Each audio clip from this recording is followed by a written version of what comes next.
Well, I hope you're keeping well, keeping safe.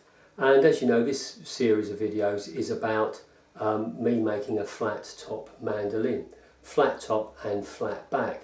And that word flat is a little bit misleading really, because the back and the top aren't actually going to be flat. They're going to have this gentle curve to them. And the way to imagine the curve is if you think of a big sphere, maybe something like 3-4 meters in diameter, the surface of the back would be a part of the surface of that sphere. So what I'm going to do in this video is concentrate really on showing you how I get this arch on the back. So here's the flat back, and what we're going to do is we're going to make it into a domed back, if you like, and the curve of that is this. So if I put that straight edge over my template, that'll give you an idea of the sort of curve.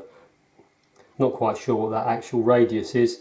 It's kind of morphed over the years into this, which I think is my ideal. So we're going to achieve a dome by putting a cross brace on. So the braces will go across like that, holding the back in that position. So there'll be one there and one at 90 degrees to it. And then instead of the cross banding that people use to reinforce a joint, what I do is glue a piece of wood on, with its grain going along the length of the instrument, and that also will hold the curve in that way. So those three members glued onto here in various curved jigs will hold the back into this kind of dome shape that we're after.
Well, hopefully you can see we've got the curve, the arch, the dome, whatever what you want to call it, on the back.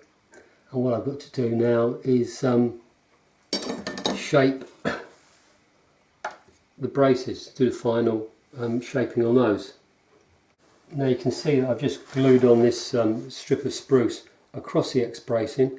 That's because when you cut the notch out of the X brace like that, you've obviously got a gap here. So the idea is that we glue on that reinforcing piece, and that joins either side of that together to make it really strong.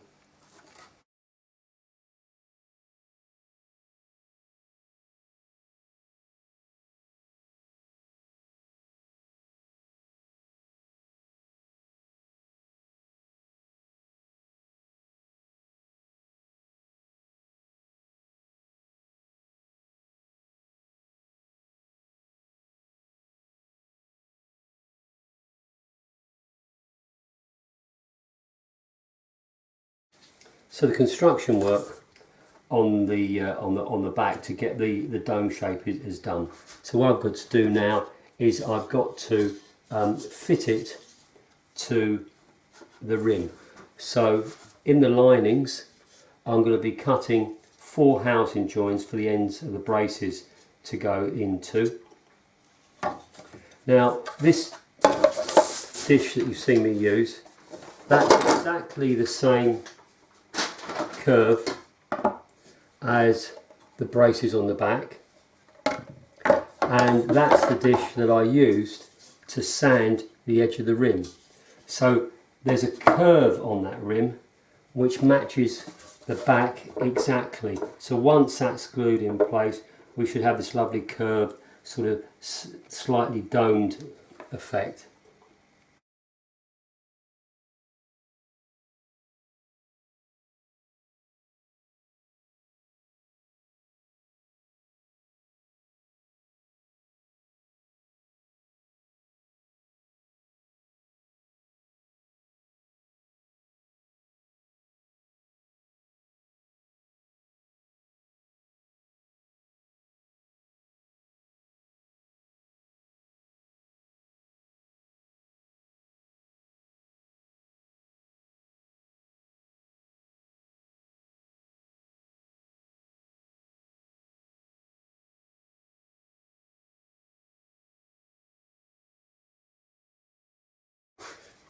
So there's the back complete, and you can see how it pivots around that centre point because it's curved.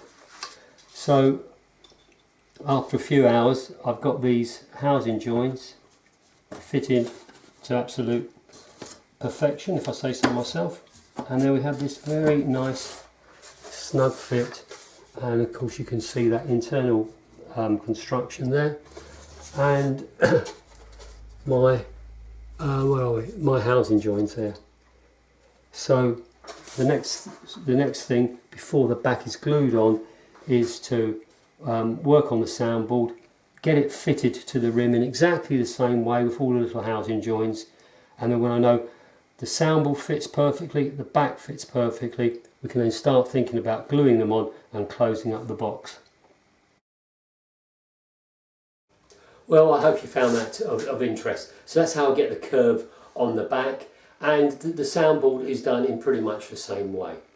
So until the next time, you keep well, keep safe, and yeah, cheers, thanks for watching, take care.